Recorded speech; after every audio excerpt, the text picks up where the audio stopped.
বাতাস বহে স্বপ্ন দোলে হাসে কাঁদে মন নদী ও জীবন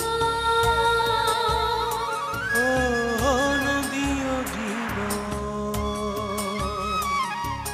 বাংলাদেশের নদী ও জীবন নদী ও জীবন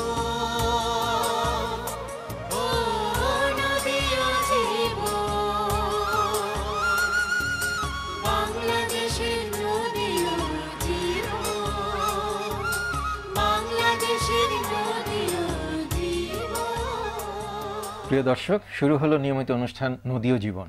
এই অনুষ্ঠানে আমরা চরের মানুষ অর্থাৎ মূল ভূখণ্ডের বাইরে যারা বসবাস করছেন, যাদের সঙ্গে আমাদের সরাসরি কোনো যাতায়াত ব্যবস্থা নেই নদীপথ ছাড়া, সেই এলাকার মানুষগুলোর জীবনযাপন নিয়ে আমরা অনুষ্ঠানে নানা ধরনের দিক তুলে ধরি, বিশেষ করে তাদের সংকট, একই সঙ্গে তাদের সম্ভাবনাও। আজকে আমরা চরের শিশুদের বিষয়টা একটু আলাদাভাবে দেখার চেষ্টা করব। তাদের শিক্ষার অবস্থা, তাদের স্বাস্থ্যের অবস্থা, তাদের অন্যান্য আর কি সংকট আছে এবং সেখান থেকে উত্তরণের পথ বা কী, সেটা আলোচনা করব আমরা। আর আলোচনার জন্য আমাদের দুজন বিশিষ্ট ব্যক্তি উপস্থিত রয়েছেন অতিথি হিসাবে। তারা হলেন সাবেক তত্ত্বাবধায়ক সরকারের উপদেষ্টা রাশেদা কে চৌধুরী, আর আছেন সাংবাদিক মহসিনুল হাকিম। এই যে আমরা শিশুদের কথা বলছি, বিশেষ করে চর এলাকা, মূল ভূখণ্ডের একটা সমস্যা তো আছেই শিশুদের শিক্ষা নিয়ে, চরের সমস্যা বোধহয় আরও বেশি, কারণ চরের সমস্যা সংকট মূল ভূখণ্ডের চাইতে বেশি। তো এই শিশুদেরকে বিশেষ করে আমরা কালকে এই যে এডুকেশন ওয়াচ রিপোর্টে দেখতে পেলাম, ন্যাশনালি প্রাইমারি স্তরে 50% মতো শিশু ড্রপ আউট হয়ে যাচ্ছে। সেই ক্ষেত্রে চরের সংখ্যা বোধহয় আরও অনেক বেশি। এই সংকট থেকে চরের শিশুদেরকে আমরা কিভাবে মুক্ত করতে পারি? আপনি ঠিকই বলেছেন যে জাতীয়ভাবে আমাদের চিন্তায় চেতনায় মূল ভূখণ্ডের যত সমস্যা সম্ভাবনা আমরা চিন্তা করি, চরটা ওইভাবে কি করে যেন আমাদের চিন্তা চেতনায় ধরা পড়ে না। সেজন্যই এটার গুরুত্ব অনেক বেশি। এবং আপনি যেটা বললেন যে কিভাবে উত্তরণ, সমস্যা প্রচুর, এবং সেখানে যেহেতু মূল ভূখণ্ড থেকে তারা আলাদা, সেহেতু তাদের জন্য একটু আলাদা চিন্তা ভাবনা করতে হবে। প্রথম তো আপনি যেটা বললেন যে ঝরে পড়ে, জাতীয়ভাবে ঝরে পড়ে অর্ধেকের মতো প্রায় শিশু প্রাথমিক শিক্ষাচক্র সমাপ্ত করার আগেই, কিন্তু চর অঞ্চলে এটা আরও বেশি। এবং সেখানে একটা অন্যরকম সমস্যা, একটা হচ্ছে স্কুলই তো নাই, বাচ্চারা যাবে কোথায়? দ্বিতীয় হচ্ছে স্কুল থাকলেও বাচ্চারা আসে না, তাহলে ঝরে পড়ার তো প্রশ্নটাও পরে আসছে। এই এনরোলমেন্ট আসলে এনরোল করাটাই তাদের জন্য অনেক দূরে আছে স্কুল। হয়তো আপনি দেখবেন, আপনারা নিশ্চয়ই দেখেছেন, চর অঞ্চলে প্রত্যেকটা চরেই প্রায় কম বেশি আছে, যেগুলো অনেক দিনের পুরানো বর্ধিষ্ণু চর, আমি বলবো একটু ভালো আছে, অনেক দূরে স্কুল, 3 মাইল দূরে। 5 বছরের একটা শিশুকে, সন্তানকে এইভাবে 3 মাইল যাওয়া 3 মাইল আসা, তার মধ্যে হয়তো নৌকায় ডিঙিতে যেতে হবে কত দূর, তপ্ত বালির উপর দিয়ে হেঁটে যেতে হবে কত দূর, সেটা একটা সমস্যা। আর দ্বিতীয় হলো, ওখানে তো বাচ্চারা মানে জীবন আর জীবিকার তাগিদে বাচ্চারাও কাজ করে সংসারে। তো সেই হিসাবে সেখানে একটা উপায় হতে পারে যে উপানুষ্ঠানিক ধাঁচে শিক্ষা দেয়া, যে 3টা ক্লাসকে একত্র করে, যেটাকে আমরা বলি মাল্টিগ্রেড টিচিং, একটা কক্ষের ভিতরে একজন শিক্ষক দিচ্ছেন, ওইটা করতে হবে এবং করে তাদেরকে উৎসাহিত করতে হবে। এবং সেখানে আমার মনে হয় যে যেটাকে আমরা বলি সরকারি বেসরকারি সহযোগিতা বা পাবলিক প্রাইভেট পার্টনারশিপ বলা হয়, এখানে যদি স্থানীয়ভাবে সংগঠনগুলো এগিয়ে আসে, বিশেষ করে স্থানীয় সরকার যদি এগিয়ে আসেন, সরকারের সেখানে সহায়তার হাত বাড়ানো উচিত। মহসিন, আপনি খুব সম্প্রতি চর ঘুরে এসেছেন, আপনার অভিজ্ঞতা কি বলে? আমি গত বছরও গিয়েছিলাম বা তার আগেও গিয়েছিলাম, সেখান থেকে একটা পরিবর্তন হয়েছে। এখন স্কুলে যাওয়ার প্রবণতা বা ইচ্ছা বাবা মারও আছে যে বাচ্চাকে স্কুলে পাঠাতে হবে, পড়াতে হবে, না হলে ওর জীবন আমার জীবনের মতো হবে। এই অনুভূতিটা বাবা মাদের মধ্যে এসছে। এখন আপা যেটা বললেন যে এত কষ্ট করে, যে মূলভূমি থেকে হেঁটে আমরা গেলাম, প্রায় 3 ঘন্টা হেঁটে একটা চরে, একটা গ্রামে পৌঁছলাম। তো এই রাস্তাটা তারা হেঁটে তিস্তা নদী দেখলাম 3 বার পার হতে হয় তাদের। খরচেরও ব্যাপার আছে, নদী পার হতে খরচ প্রয়োজন, 5-6 টাকা 7 টাকা 10 টাকা যাইলেও এটা তাদের কাছে বিরাট খরচ একটা। তো এই করে পড়াশোনাটা চালিয়ে নেয়া, এটা মানে ওখানে না গেলে সম্ভব না, তাদের কাছে এটা অসম্ভব। আর একটা ব্যাপার হচ্ছে যে চরের সাস্টেনেবিলিটি, যেহেতু চর আছে, আগামী বছর থাকবে কি থাকবে না জানি না, যেটা পুরাতন চরগুলোতে দেখেছি। কুড়িগ্রামের একটা চরে গিয়ে আমি দেখলাম খেয়ারালগার চর, সদর উপজেলার থেকে 1 ঘন্টার রাস্তা, মানে নৌকায় ট্রলারে করে। খেয়ারালগার চরে 560টা বাড়ি, 560টা পরিবার আছে। 3 দিয়ে গুণ দিলে 1500-এর উপরে বাচ্চা, একটা স্কুল নেই, একটা স্কুলও নেই। এক্স্যাক্টলি, হ্যাঁ। তো তাহলে আপা যেটা বলছিলেন যে ওই স্কুল তো দরকার হবে, এবং প্লাস একই সঙ্গে তাদের কাছাকাছি আনতে হবে, এবং আপনি যেটা বলছেন যে তাদের মধ্যে এটা একটা অগ্রগতি যে ওরা বুঝতে পারছেন। তো ফলে এইটাকে আমার মনে হয় আমাদের সবাইকে, যারা মেইনল্যান্ডে আছে, যারা পলিসির প্ল্যানার, তাদেরকে এটা ভাবতে হবে যে একটা অগ্রগতি হয়েছে, যে শিক্ষার গুরুত্ব, চাহিদাটা তৈরি হয়েছে। এখন সাপ্লাইয়ের দিক থেকে, ডেলিভারির দিক থেকে সেই জিনিসটা আপনার জোর দিতে হবে আর কি। তো আমরা একটা প্রতিবেদন দেখব এখন, প্রতিবেদন দেখার পর আবার ফিরে আসবো আলোচনায় এই চরের জীবনের উপরে, শিক্ষা জীবনের উপর শিশুদের একটা প্রতিবেদন। শিশুরাই জাতির ভবিষ্যৎ, তাই দেশে বিদেশে চোখে পড়ে তাদের স্বার্থ সংশ্লিষ্ট নানা উদ্যোগ। কিন্তু এই কথাটি যেন বাংলাদেশের বিচ্ছিন্ন চরগুলোর বাস্তবতাই একেবারেই বেমানান। এখানে শিশুরা নিত্য অভাব অনটনের সাথে লড়াই করতে করতে অঙ্কুরেই পরাজিত হয় জীবন যুদ্ধে। এখানে শিশুদের সংখ্যা অগুন্তি, কিন্তু তারা দল বেঁধে হাসতে হাসতে স্কুলে যাওয়ার সুযোগ পায় না, এবং তারা পায় না তাদের বেড়ে ওঠার ন্যূনতম সুযোগ সুবিধাটুকু। তাই শিক্ষাসহ মননশীল সব রকম সুযোগ সুবিধা থেকে চরের অগুন্তি শিশুরা বঞ্চিত হচ্ছে দিনের পর দিন।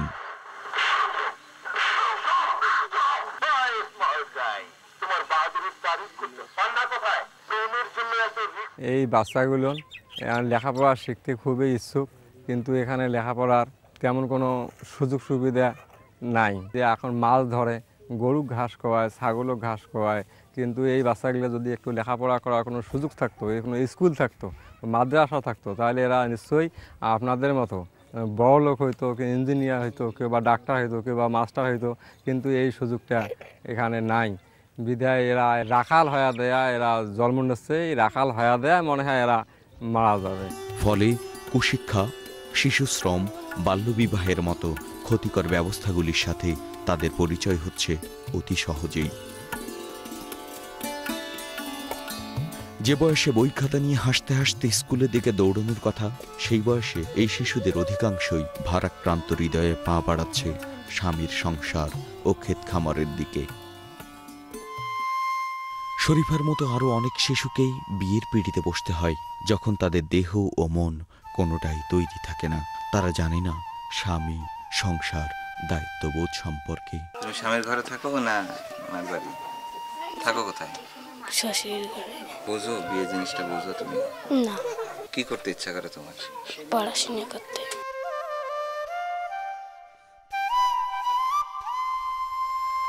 কথা বলে জানা যায় আসলে চরের সব শিশুরাই পড়তে চায়, তারা স্কুলে যেতে চায়। নদী অনেক দূর, গেইতে গেতে লোকে চারিতে যাওয়া যায় না, ঘাট পড়াইতে 5 টাকা লাগে, চরের মধ্যে কোনো স্কুল নেই, ওই জন্য অত দূর আর পড়তে দেন। আমি পড়ালেখা পড়তে যাই। কিন্তু কম বয়সে বিয়ে দিলে কম যৌতুক লাগে বলে মেয়েকে শিশু অবস্থায় পার করতে চায় চরের দরিদ্র বাবা মা। চর এলাকায় মনে করো যে মেয়ে যদি একটু না শিয়ে নেওয়া যায়, বাড়ির লোক মনে করে যে কতজন শিয়ে নেওয়া বাড়িতে বাবা মার বাড়িতে আছে, এই জন্য আর কি একটু ডিমান্ড কম দিতে পারে। মনে করো আপনার এলাকায় মনে করেন যে 1 লাখ টাকা কি 2 লাখ টাকা দিলে, আমার এলাকায় তো মনে করো যে 20,000ও ধরে কোনো ক্ষমতা নেই। এখন যদি মেয়েটা যদি শিয়ে না হয়ে যায়, তা মনে করো যে এটা পরবর্তীতে একটু বেড়াইতে খুব সমস্যা হয়, এই জন্য আর কি দে। আর ছেলে শিশুকে স্কুল বাদ দিয়ে খেতে খামারে কাজ করতে হয় দুবেলা আহারের সন্ধানে। মূলত যৌতুকের কারণে বাল্যবিবাহ, অভাবের কারণে শিশুশ্রম আর শিক্ষার সুযোগের অভাব, এই 3 মিলে দিনের পর দিন চরের কোমলমতি শিশুদেরকে ঠেলে দিচ্ছে এক অনিশ্চিত অন্ধকার জীবনের দিকে। বিয়ে দিলেন কেন আপনারা? না শকত দিছি, বেড়া নাই দেখি ওই তো ওখানে ছোট মেঘ বেঁচে খেছি, বেড়া নাই এনা উদ্দেশ্য তারা করবে, এনা ইয়ে করবে, বাপ সাদা দেখে ওই তো ওখানে ছোটতে বিয়ে দিছি। গরিব হইলে 20,000, 30,000, 50,000, 60,000 পর্যন্ত আছে। 18-19 বছর মেয়ে হলে মানুষ চাইতে চায় না, মানে অভাবী এলাকা, মনে করেন যে কৃষকদের আমাদের খাড়ি খুঁড়ি তো আর মানুষ সেরকম লম্বা উঁচি হইতে পারে না, যেন একটা মেয়ে উঁচি হয়ে গেল, একটা ছেলে খাড়ো হয়ে গেল, ওটা দিতে চায় না। ইউনিয়ন পরিষদ থাকি যে এই যে জন্ম নিবন্ধন কার্ডটা, এইটা বয়স বাড়ে আনে কীভাবে এইটা আমরা বুঝি না। এখন মেম্বার চেয়ারম্যানকে আপনারা জিজ্ঞেস করতে পারেন, মেম্বার চেয়ারম্যানের সই ছাড়া তো ওইটা দিবে না। 18 না হলে বিয়ে হয় না। এখন দেখো স্যার, তোমার এলাকাতে আমার মেম্বার আছে, মেম্বারক বাদ দিয়ে যখন মেম্বার দেবে না, সেমন করে কি চলে যায় অফিস চলে দিয়ে ঘুষিয়ে দেখ যেটাই করুক দিয়ে ওখানে মনে করো যে 15 বছরই কি 12 বছরই মেঘ 18 বছর থেকে 20 বছর বানিয়ে দিয়ে কাটারটা দিয়ে দিলে জান যে বিয়ে দেন। আমরা লেখাপড়া করবো, লেখাপড়া করে মানুষের মতো মানুষ হবে, তারপর আমরা বিয়ে শাদী করবো।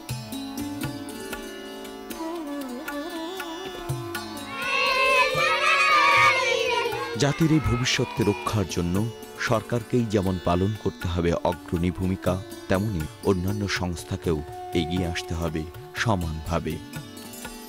প্লেন ল্যান্ডের লোকদের সাথে একই লেভেলে একই মর্যাদায় তুলে আনবার জন্য আমরা অনেক উদ্যোগ নিয়েছি। যেমন আমরা কিছু স্কুল প্রতিষ্ঠা করেছি, আর প্রাইমারি স্কুল আগে থেকে ছিল। আমরা একটা নিম্ন মাধ্যমিক স্কুল করেছি। এই স্কুলটি আমরা অদূর ভবিষ্যতে মাধ্যমিক পর্যায়ে এবং তারপরে আমাদের ইচ্ছা আছে সেখানে কলেজ পর্যায়ে পড়াশোনা যেন সেখানকার মানুষরা খুব সহজেই পেতে পারে, তাদের দোরগোড়া যেন তারা পেতে পারে, সেই ব্যবস্থা নেওয়া হয়েছে ইতিমধ্যে। আর আরও যেটি দরকার, সরকারের বিভিন্ন ফ্যাসিলিটিগুলো সেখানে নিয়ে যাওয়া দরকার। আমরা শোলমারির চরে এক রাত্রি যাপন এই একটি উদ্যোগ নিয়ে আমাদের এই উপজেলা পর্যায়ে প্রায় 7-8 জন অফিসার আমরা সেখানে গিয়েছিলাম আমাদের ডিপার্টমেন্টাল ফ্যাসিলিটিস নিয়ে। মূল উদ্দেশ্য ছিল যে চরের মানুষজন যেভাবে তারা বঞ্চিত হয় বিভিন্ন সেবা থেকে সরকারের, তাদের দোরগোড়ায় সেবাটাকে অন্তত একদিনের জন্য হলে নিয়ে যাওয়া, এবং বিভিন্ন রকমের লোকজনের যে ভীতিকর একটা মানসিক অবস্থা কাজ করে যে চরে গেলে কি হবে, কখন যাব, কিভাবে যাব, কখন আসব, এই ভীতিটা দূর করবার উদ্দেশ্য থেকেই এবং ভীতিটা দূর করবার মানুষেই আমরা সেখানে গিয়েছিলাম। আমরা হইলাম শিশু, আমরা যদি একটা সংসারে যদি দায়িত্ব দিত তাহলে আমরা সংসারের দায়িত্বটা পালন করতে পারতাম না। আমরা পড়বো, চাকরি করব, মানুষের মতো মানুষ হব।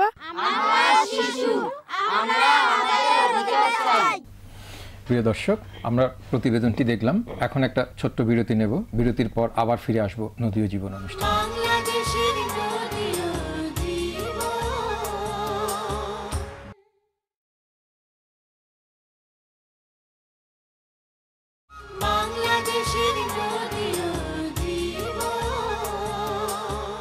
প্রিয় দর্শক, ফিরে এলাম নদীয় জীবন অনুষ্ঠানে।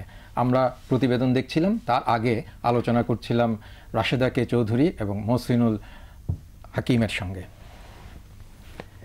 যেটা বলছিলাম আমরা, এবং তারপরে আমরা যে প্রতিবেদন দেখলাম, এই প্রতিবেদনের সঙ্গে কিন্তু আমাদের আপনারা যে কথাগুলো বলছিলেন, আমরা যেটা আলোচনা করছিলাম, সেটা আমরা এখন বাস্তবে দেখলাম যে সেই শিশুরা বলছে যে আমরা পড়াশোনা করতে চাই, এবং ওখানে আবার বলছে অনেক দূর আমাদের যেতে হচ্ছে। তো ওই সংকটটা রয়ে গেছে। আর শুরুর দিকে যেটা মহসিন বললেন যে একটা অগ্রগতি হয়েছে, অগ্রগতি অর্থাৎ যেটাকে ডিমান্ড ক্রিয়েটেড হয়েছে। তো ডিমান্ড ক্রিয়েশন এখন কার্যকরটা হলো আপনার কিভাবে আপনি তাকে সাপ্লাইটা দেবেন, সেই ডেলিভারিটা দেবেন, সেই মেটেরিয়ালগুলো দেবেন।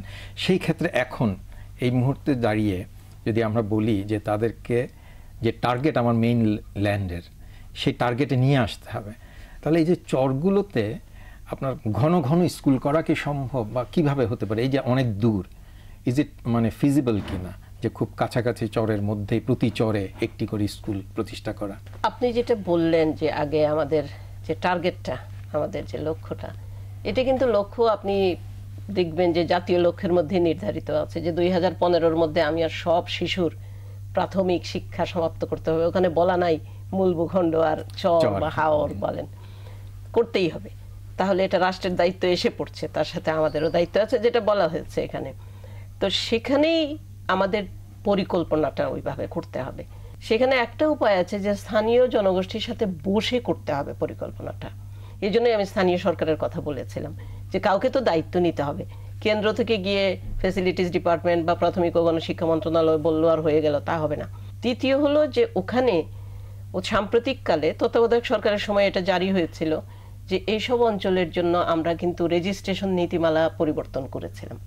এমনিতে নীতিমালার মধ্যে আছে স্কুলের এমপিও ভুক্তি, যেটা বলা হয় আছে যে 150টা বাচ্চা না থাকলে স্কুল এমপিও ভুক্ত হবে না বা সরকারি সহায়তা পাবে না।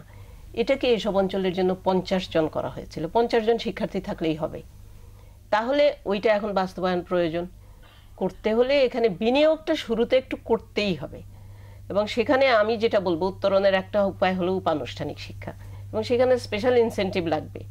যেমন ধরেন খাবার দিতে হইতে পারে, মিড ডে মিল, উপানুষ্ঠানিক যে বৃত্তি, উপানুষ্ঠানিকের কথা বলছি না, উপবৃত্তির যে বিষয়টা আছে সেটা কিন্তু চর অঞ্চলে ওই মূল ভূখণ্ডের কথা চিন্তা করলে হবে না, পুরোটাই দিতে হবে, কারণ ওই এলাকার মানুষ মোটামুটি ভাবে মোটা থেকে সবাই দরিদ্র। মহসিন, কি মনে হয় আপনি এরিয়াতে যে সম্প্রতি ঘুরে এসেছেন, আপনার কি মনে হয় প্রতি চরে একটি স্কুল করা কতটা ফিজিবল হবে? একটা ব্যাপার যে বা সেখানে আবার তখন ছাত্রছাত্রী ঠিক মতো পাওয়া যাবে কিনা? না, ছাত্রছাত্রী তো আছে ওখানে, এটা আছে। বিষয়টা হচ্ছে যে নীতি নির্ধারকরা বা এখানে ঢাকায় যারা বসে থাকেন তারা তো আসলে যান না, গেলেও ওই অনেক আনুষ্ঠানিকতার মধ্য দিয়ে যান, অনেক কিছু করে চলে আসেন। সাধারণত ধরেন আপনার প্ল্যানটা সেন্ট্রালি হয়, বাজেটও সেন্ট্রালি হয়, এবং যখন এটা আপনার অ্যালোকেশন থাকে সেই অ্যালোকেশনে স্পেসিফিক্যালি কিন্তু বলা হচ্ছে না। যদি আমরা বলছি, অনেকেই বলছেন যে চর, চা বাগান কিংবা হাওড় এসব একটা ভিন্ন ধরনের এলাকা, তাদের জন্য আলাদা ধরনের পরিকল্পনা দরকার, কিন্তু মূল পরিকল্পনার অংশ হিসেবে কিন্তু সেখানে চলে যাচ্ছে। ফলে যে অ্যালটমেন্ট তাদের জন্য হয় আলাদা করে চরের জন্য কিন্তু আর যাচ্ছে না, বিশেষ যায় না। ওই যে যেটা বলছেন, যদি ধরেন 50 জন না হয় উনি দেখলেন, কিন্তু ওই যে নমনীয় হওয়া, এখন নমনীয় কোনটা এটা নিয়ে হয়তো নানা ধরনের তর্ক বিতর্ক চলছে, এবং লোকাল লেভেলে বলছে কি নমনীয় হবে না, কেউ বলছে না পাকা হতেই হবে, কেউ বলছে না পাকার উপরে ছাদ না হয়ে টিন হলে চলবে। সো এইটা করতে করতেই হয়তো স্থানীয় পর্যায়ে সিদ্ধান্তটা নেওয়া যায় না, কিন্তু কেন্দ্রীয় পর্যায়ে কি এটা আরো ডিটেইল করে দেওয়া যায়, এত টাকা এবার শিক্ষার জন্য অমুক অমুক চরাঞ্চলের জন্য আলাদা করে বরাদ্দ করা হলো। এখানে একটা কথা আছে, যেটা হলো খালি শিক্ষাটা তো আমরা চিন্তা করছি, এখানে কিন্তু আরেকটা বিষয় দেখেছেন আপনারা ডকুমেন্টারিটাতে, এই যে শিশু মাতৃত্ব, আমি বলবো এই যে মেয়ে শিশুদের যে সমস্যাগুলো, এগুলো কিন্তু খালি শিক্ষা মন্ত্রণালয়ের ইস্যু না, বা প্রাথমিক ও গণশিক্ষা মন্ত্রণালয়ের বিষয় না। এইখানে আসলেই একটা মানে কি বলবো আন্তঃমন্ত্রণালয়ের সমন্বয়ের বিষয়, আসলে অনেকগুলো প্রবলেম একটার সঙ্গে জড়িয়ে আছে। সেটার সাথে কিন্তু শিক্ষা না থাকার কারণে অনেক কিছু হচ্ছে, সেটাও বলতে হবে। সামাজিক উন্নয়নের অনেক কিছু পিছিয়ে যায়। এডুকেশনের সঙ্গে দারিদ্র্যের একটা সাইকেল আছে, এটাকে আমরা ধরেন আপনার দুষ্ট চক্র বলি আর যাই বলি। যদি পভার্টি রিডাকশন না হয় তাহলে তো ধরেন এডুকেশনটা আসবে না, আবার এডুকেশন যদি আপনি এডুকেশনটা দিতে না পারেন তাহলে পভার্টি রিডাকশনও হওয়া খুবই খুবই কঠিন। তো এই দুটোকে আপনার খুব মিনিংফুল ওয়েতে আনতে হবে, এবং সেই জন্য আপনি যেটা বলছিলেন এবং মহসিনও বলছিল যে পুরো কম্প্রিহেন্সিভ ওয়েতে দেখতে হবে। বর্তমানে সরকার যে কৃষি ঋণটা দিচ্ছেন, এদেরকে যে দেবেন, এরা তো ওইভাবে কৃষি কাজ করছে না বা করতে পারছেও না, আজকে করছে কালকে চলে যেতে হচ্ছে তাকে অন্য চরের সন্ধানে। তো সেখানে ওই ধরনের ব্যবস্থা থাকতে হবে। ওইটা একটা মেজর প্রবলেম যে আপনি দিচ্ছেন কিন্তু সে তো এই এলাকাতেই থাকছে না, চলে যেতে বাধ্য হচ্ছে। এইটাকে আপনার খুব মেটিকুলাসলি দেখে কিভাবে জিনিসটাকে একটা আনসার আসতে পারে বা কি ধরনের পদক্ষেপ নেওয়া যেতে পারে। ওখানে তো কৃষি বিভাগের কার্যক্রম আমরা খুব একটা দেখি না চর অঞ্চলে, তো সেখানেও তারা যদি শুরু করেন। আর দ্বিতীয় যারা আছে যে ধরেন লাইভ স্টক, ফিশারিজ ডিপার্টমেন্ট, এরা কিন্তু চট্টরে ওনাদের খুব একটা কাজ আছে বলে আমাদের জানা নেই, আছে কিনা আপনিও তো দেখেছেন। কৃষি বিভাগ কাজ শুরু করেছে, কিছুটা করে, কিন্তু তাদেরও সমস্যা আছে। এখন তো কৃষি ঋণ সরকার কিন্তু বিশাল একটা অঙ্কের দিতে যাচ্ছেন, এবং সেখানে আমরা মনে করি যে মা বাবার দৃষ্টি যদি ওদিকে যায়, জীবন আর জীবিকাটা একটু সহজতর হয়। সহজ হবে না তাদের জন্য অনেক দিনই, সহজতর হলে বাচ্চাগুলোকে স্কুলে পাঠাতে তারা আগ্রহী হবে। এখানে কিন্তু আরেকটা সমস্যা আছে, সেটা হলো স্কুলে যে দেবে আপনি শিক্ষক কোত্থেকে দেবেন?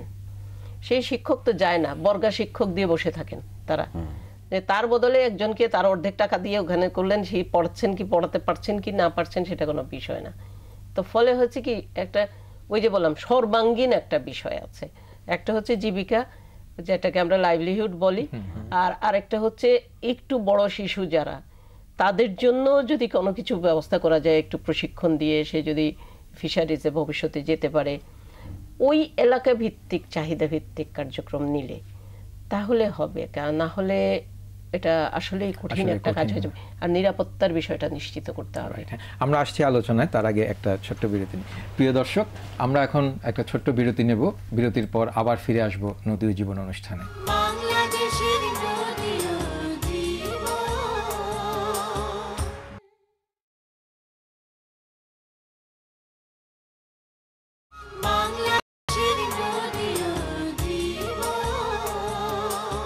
প্রিয় দর্শক, আবার ফিরে এলাম নদীয় জীবন অনুষ্ঠানে।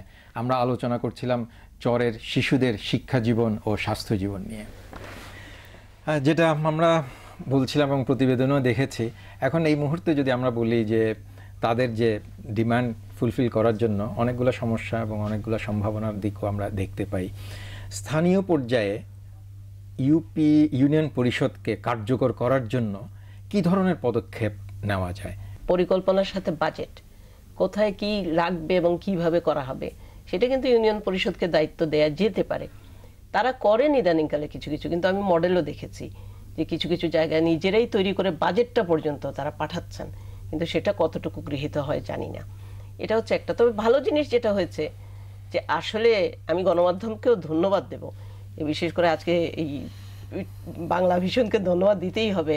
এই ইস্যুটা কিন্তু উঠে এসছে, এখন একটা স্বীকৃত, এবং আমাদের এই এডুকেশন ওয়াচ বলেন যাই বলেন, চর হাওর এই সমস্ত অঞ্চলে যে মানুষের জীবন কত কত বিপর্যস্ত এবং মানুষ কিভাবে সংকুল পরিস্থিতির মধ্যে থাকে। আমার কাছে সবকিছু মিলে একটা জিনিসই মনে হয়েছে, বিপুল একটা জনগোষ্ঠী, তাদেরকে অনেক কোটি কোটি কোটি কোটি হাজার হাজার কোটি টাকা দিয়ে কিছু করতে হবে এমন নয়, কিন্তু জাস্ট তাদের চলার পথটা, জীবনটাকে একটু সহজ করে দেওয়া, বাকিগুলো তারা তাদের নিজেরাই করে নেবে। তা আমার কাছে মনে হয় যে এটা নিয়ে যদি একদম শুধুমাত্র প্রধানমন্ত্রী যদি সরাসরি মানে এটা নিয়ে মানে খুব সিরিয়াসলি ধরেন উনি যদি, এবং উনি যদি সরাসরি রিপিটেডলি নির্দেশ দেন, আমার মনে হয় এটা 5 বছর লাগবে না ওখান থেকে আমাদের যেটা চাচ্ছি সে পর্যায়ে যাওয়ার জন্য। আরেকটা বিষয় এখন আমরা দেখতে পাচ্ছি, যেমন ধরেন যে দারিদ্র্যের সঙ্গে সম্পর্কিত বললাম, সরকারের বেশ কিছু কর্মসূচিও আছে, আবার অন্যান্য দাতা সংস্থা থেকেও নানা ধরনের সাহায্য সহযোগিতা আসছে।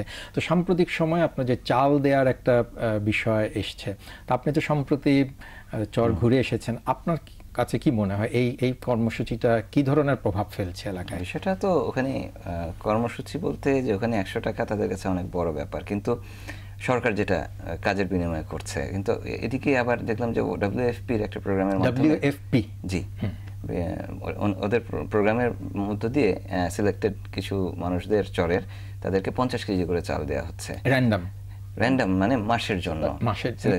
এটা হচ্ছে সিলেকশনটা কোন পদ্ধতিতে? কিন্তু যারা ওই যে ভিজিএফ এর আওতায় আছে এর বাইরে তাদের বাদ দিয়ে, কিন্তু ওই যে সরকারের যে কর্মসৃজন সেখানে যে সারাদিন কাজ করে 100 টাকা পাচ্ছে, পাশের বাড়ির আরেকজন সে 50 কেজি বসে বসে পাচ্ছে।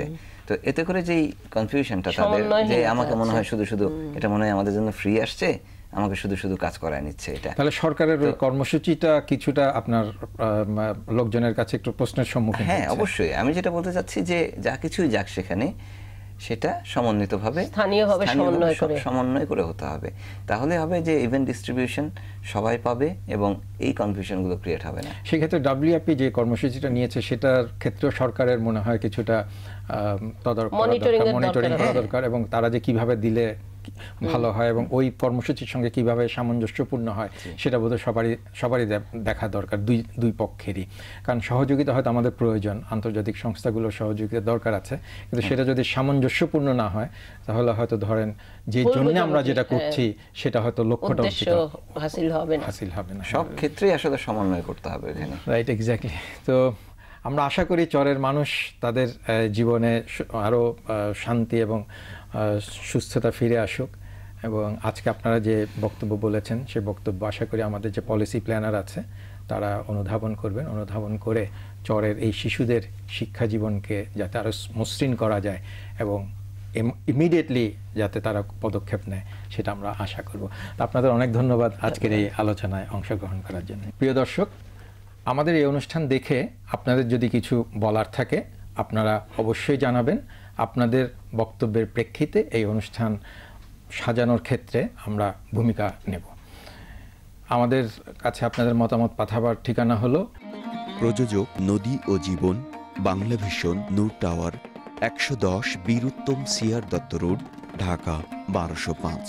ফোন 01712626198।